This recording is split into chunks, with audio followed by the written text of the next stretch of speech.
Fala pessoal, estamos de volta com mais Soda Pop, trazendo nosso review, nossa crítica com spoilers da segunda temporada de Heartstopper, que já está disponível na plataforma de streaming da Netflix.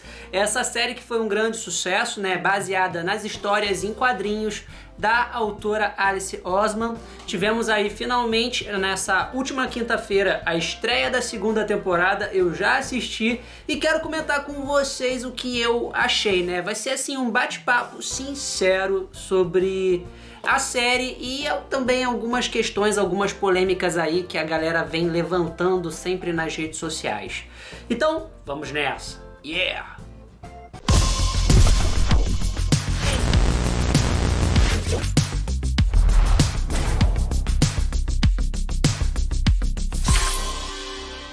Mas primeiro, se você não é inscrito no canal, aproveita para se inscrever e ajude o Soda Pop a atingir a marca dos 4.000 inscritos. Deixa seu like no vídeo, que ele é muito importante para o nosso engajamento, para que o vídeo possa se espalhar na plataforma do YouTube. E é claro, ativa também o botão do sininho para você receber aviso sempre que tiver vídeo novo aqui no canal, tá certo? Então o seu like, a sua inscrição, comentar no vídeo, tudo isso aí ajuda a gente a fortalecer aqui o nosso trabalho.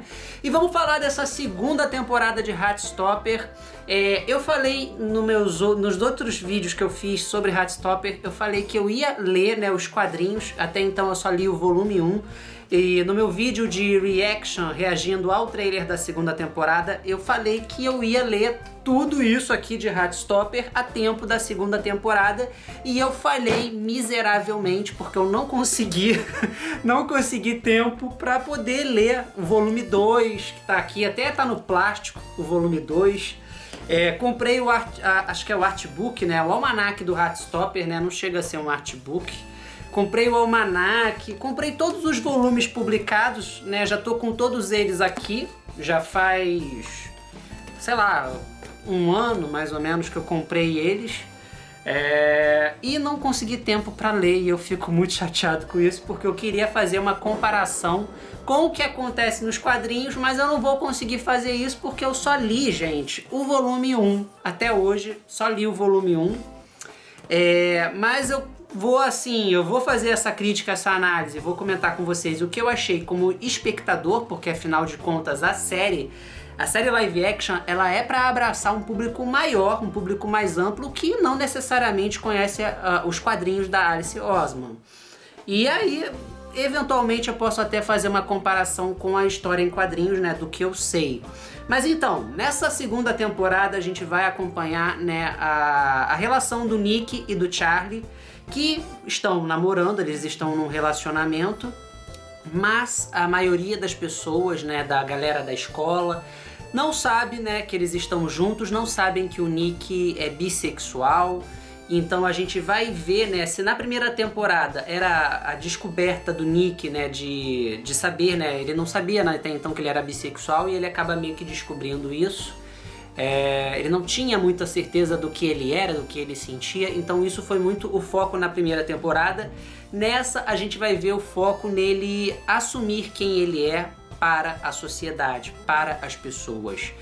E é claro que assim, a gente tem outros personagens nessa série que também ganham mais camadas, ganham mais espaço, mais profundidade, fazendo aí com que a gente possa se conectar mais com esses personagens secundários. I want to tell people it's hard to find the right time. Eu vou ser bem sincero com vocês que o início dessa segunda temporada me preocupou inicialmente. A gente acompanha muitas cenas de beijo, de melação, assim, vendo como o Nick e o Charlie estão muito apegados. Mas a temporada mesmo, ela só engrena quando acontece a viagem a Paris. Eu vou começar falando de alguns personagens secundários, enquanto a gente vai acompanhando aí na série esse crescimento da relação do Charlie, do Nick. Nós vamos ter essa chance de se aprofundar nos outros personagens e nos seus relacionamentos. Começando aí pelo Tal e a El, que começam de uma grande amizade, Eles vão vendo que tá rolando ali um sentimento, mas fica aquela insegurança se é uma coisa recíproca ou não. E a gente vai ver, que o Tal, ele é assim um grande amigo do Charlie e ele decide até mudar o seu visual e decide que tem que tomar uma atitude para revelar os seus sentimentos. A gente vai ver os dois, né, o Tal e a El, indo ao cinema, tendo seu primeiro encontro, mas vai ser na viagem escolar que as coisas vão ganhar mais força, né, entre os dois, para que eles possam, né, assumir esse sentimento. E é muito bacana de ver as cenas com o ator que faz o Tal, que eu acho assim, que quando ele entra em cena, ele acaba meio que roubando, né, a cena. Ele é bem engraçado, esse ator. E as cenas com ele na primeira temporada eram muito divertidas, nessa segunda também. E a gente também tem algumas cenas um pouco mais tensas, mais dramáticas com ele. E é bem legal, né? Onde o personagem se abre, né, sobre o seu pai, sobre a sua vida. E é muito legal ver, assim, o crescimento dele com a El, né? Que é uma amiga, né, do passado, né, já uma amiga deles há muito tempo. A El é uma mulher trans, então assim, ela tá vivendo uma outra etapa da vida dela, né, ela parece muito decidida do que ela quer pra vida dela. Acho que do grupo ali, ela é a mais tranquila em relação à sua vida, né, mas esse sentimento que existe entre ela e o Tal, né, coloca ali, né, uma certa insegurança entre eles, mas é muito interessante, né, ver como que a série Heartstopper, né, ela é uma série, né, ela é uma história em quadrinhos leve, de aquecer o coração. Então a gente tem uma visão mais otimista sobre a vida dentro dessa série, né, algo idealizado pela Alice Oseman. Então é tudo muito leve, sem conflitos tão pesados, pelo menos até aqui na relação deles, mas a gente vai ver, né, que existe um crescimento ali, uma aproximação que, né, a gente vai se emocionar, vai aquecer o coraçãozinho. Your friend group is so nice. How did you get to know everyone? I want you to come out when and how you want to. A gente tem também de volta aí outro casal, que é a Tara e a Darcy. Nessa temporada, apesar das duas não terem muito assim espaço de tela, a gente vai perceber que a relação delas não é perfeita. Na reta final dessa temporada, as duas ganham mais destaque e a gente acaba conhecendo um pouco mais da vida familiar da Darcy. O que chama a atenção é que a Darcy fica com um dos momentos que eu diria que é um dos mais pesados dessa nova temporada, e eu acho que é impossível a gente não se identificar ou não se emocionar de alguma forma, porque quem não passou pela situação que a Darcy, né, passa na temporada, né, porque ela meio que é colocada pra fora de casa, isso na reta final da temporada. Se você não passou por isso, né, você que é LGBT, se você não passou por isso, com certeza você conhece alguém que já passou por isso, ou conhece a história de algum amigo, de algum colega que passou por isso, né?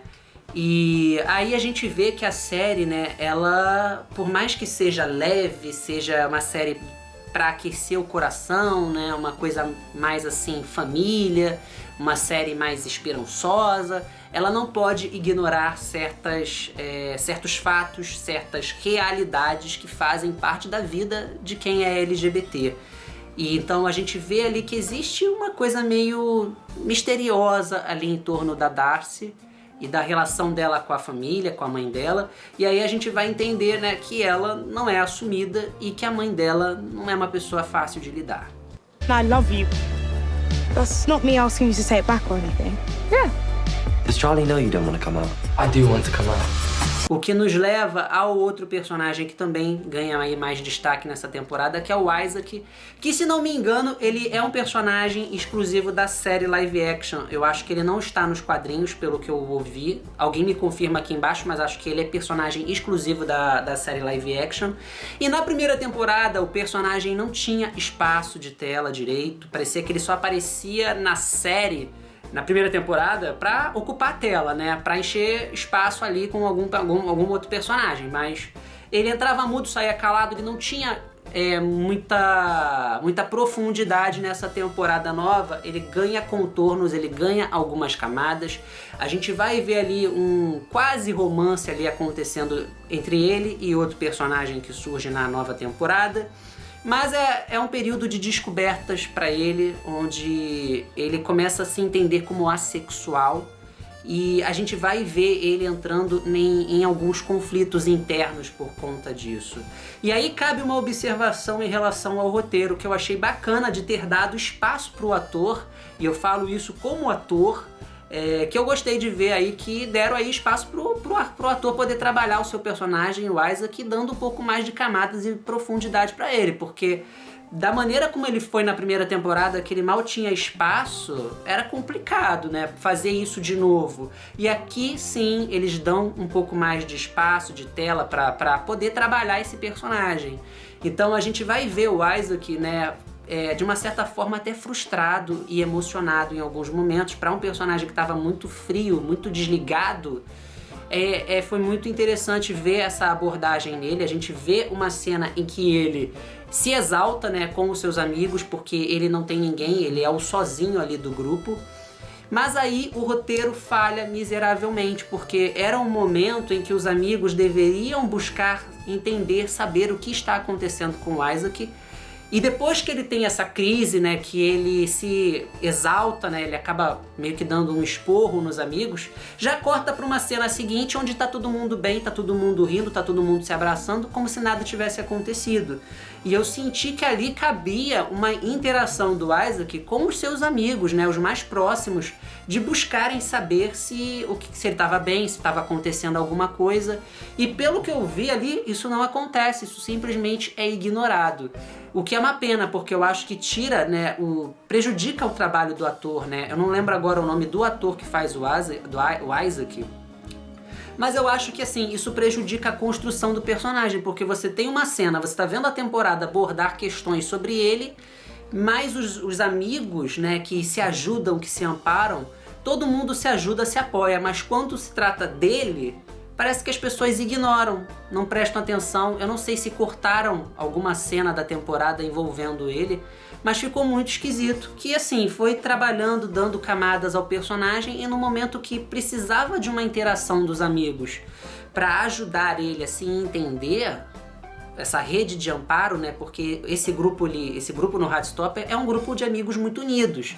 E você não vê isso acontecer aqui. Você sente que é uma jornada muito solitária pro Isaac e parece que ele não fede nem cheira. Então, assim, eu entendo por um lado o roteiro, mas nessa questão de você botar o personagem alterado na frente das pessoas e elas ignorarem, eu acho que, assim, nisso o roteiro pecou bastante. Is everyone ready for Paris? Como eu falei lá no início do nosso review, da nossa crítica, eu ia deixar eles por último. E como eu mencionei, o início dessa temporada me preocupou, porque começava com muita melação, começava com muito beijo, né, com um casal muito feliz, sem conflitos, sem problemas. Mas quando acontece a viagem deles para Paris, né, essa excursão da escola, a coisa, né, a série, né, começa a engrenar, né, a temporada começa a funcionar. Mas aqui temos, né, a continuação desse relacionamento dos dois, e mais uma vez o Nick, né, parece que se sobressai, se destaca mais do que o Charlie. Na primeira temporada o foco era a questão dele se descobrir, né, quem ele era de verdade, se ele era hétero, se ele era gay, se ele era bi. Já nessa nova temporada, o foco é ele se, né, assumindo perante a sociedade, perante aos colegas, aos amigos. Então, parece que ele ainda é meio que os holofotes da série. Enquanto que o Charlie, eu sinto que ele não tem o mesmo destaque, né? Ele parece que fica muito ofuscado perto do Nick. E não é só por uma questão de estética, de beleza, porque o Kit Connor, né, que é o ator que faz o Nick, ele é um ator que é, digamos, né, o boy padrão perante a comunidade LGBT, né? Ele é o cara que todo mundo acha bonito, né? A galera realmente curte muito o ator, acha o ator um cara bonito, atraente, e isso, né, ganhou, assim, muita força, né, dando uma projeção, né, pro Kit Connor muito grande. Mas além disso, ele também é um bom ator. E ele entrega alguns momentos assim muito dramáticos, emocionantes. E a gente vai ver aqui nessa temporada o Nick tentando cuidar do Charlie, tentando proteger e tentando de alguma forma curar, né, o Charlie. Que nessa nova etapa da história, ele parece como se tivesse adoecido, né? Ele parece que tá doente, que tá transtornado. A gente vê que o Charlie tem distúrbio alimentar. E então, assim, a gente não sabe ao certo por que isso acontece e é explicado muito superficialmente pelo próprio Charlie. Então a gente fica ainda meio sem entender. Tudo sobre o Charlie fica meio nebuloso, enquanto que sobre o Nick as coisas parecem que já ficam mais claras pra gente. E ele tenta, né, proteger, tenta cuidar do Charlie. E assim, é uma pena que eu sinta que a série live action, ela trouxe uma coisa muito boa, que foi exatamente esse casal, que um é muito bonito, o outro foge um pouco dos padrões, né, que a sociedade, que a comunidade LGBT exige, né? A gente vive essa realidade onde padrões de beleza, de estética, a gente vê isso na televisão o tempo todo. E eu acho que foi um grande ponto positivo a Netflix, a Alice Oseman, ter escalado o Joey Locke, que é um ator que foge desses padrões. Ele não é padrão de beleza, né, que a gente está acostumado a admirar. E eu acho ótimo isso, acho fantástico, e volto a falar aqui mais uma vez como ator, eu acho que esse é um dos grandes pontos positivos que existe na Netflix e que eu vejo nas séries que ela produz, que é abraçar a diversidade no elenco e não ficar só botando o rostinho bonito com o corpinho bonito nas séries, nas produções. Trazer esse realismo eu acho muito importante, e também é claro, né, que é fantástico, né, a gente sentir como ator que mesmo se a gente não for padrão de beleza, a gente ainda pode ter uma chance de participar de alguma série algum dia. Mas o fato é que, assim, a galera, uma parcela do público não abraçou a ideia de ter o Joey Locke, né, como o par romântico ali, parceiro, né, de cena do Nick Nelson, né, do Kit Connor. E muitas vezes eu vejo na internet a galera criticando, debochando que o ator, né, o Joey Locke, que faz o Charlie, nunca ficaria com alguém como o Nick na vida real, porque o Nick é o boy padrão, e boy padrão não fica com um homem, vou botar aqui entre aspas, feio, né, que foge, né, dos padrões estéticos. E assim, eu preciso dizer que, infelizmente, isso em parte é verdade. É muito difícil você ver um casal como o Nick e o Charlie, ainda mais o Nick que é todo perfeito, né? O cara é bonito, o cara é inteligente, o cara é simpático, o cara é acolhedor, o cara é amigo, o cara é romântico. Enfim, é uma pessoa que é muito difícil a gente acreditar que exista na vida real e que se importa com o Charlie e que cuida dele. Isso é muito difícil. A gente vê que o Charlie, ele tá abatido, ele tá muito magro. Então, assim, a gente vê uma discrepância grande entre os dois atores, entre os dois personagens, e isso é difícil de ganhar o público, de convencer o público de que esse casal existe e de que esse casal se ama. Oh my God. Do you think anyone will notice? Oh my God. Mas o que eu quero dizer sobre isso é que eu mesmo, vou ser bem sincero, apesar de ser difícil pra mim comprar a ideia deles, que se amam muito e que é um amor sem desafios, sem problemas, sem conflitos, e isso falando da relação dos dois especificamente, eu não tô botando em questão a família e nem assumir em público ou coisas do tipo. A gente vê que eles se amam muito e às vezes a gente fica até sem entender por que o Nick gosta tanto do Charlie. Porque o Charlie é muito calado, o Charlie é muito pensativo, o Charlie não deixa às vezes muito claro o que ele está sentindo, então fica uma coisa realmente nebulosa. Mas o que eu quero também dizer é que, apesar deles serem um casal que fuja um pouco do que a gente vê na vida real, né? A gente vê casais assim, onde um é mais bonito, o outro é mais feio, né? Feio entre aspas aqui, né? A gente vê, existe sim, eu já vi.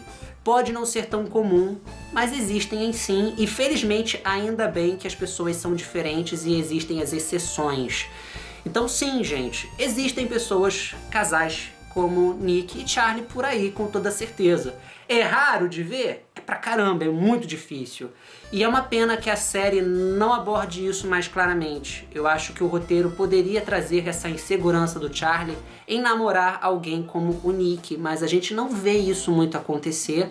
E se fosse na vida real, teria com toda certeza muito rapaz gay assediando o Nick e tentando tirar o Nick do Charlie. Coisa que a gente ainda não viu acontecer na série, não sei se isso acontece nos quadrinhos em algum momento, mas eu acho que seria muito interessante que a série abordasse essas questões da comunidade LGBT, esse lado tóxico da comunidade que não se une, não se ajuda, não se ampara.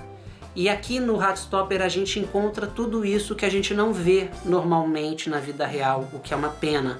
Conforta e nos dá a esperança de dias melhores e de pessoas melhores, e eu acho que isso é um grande ponto positivo da obra da Alice Oseman.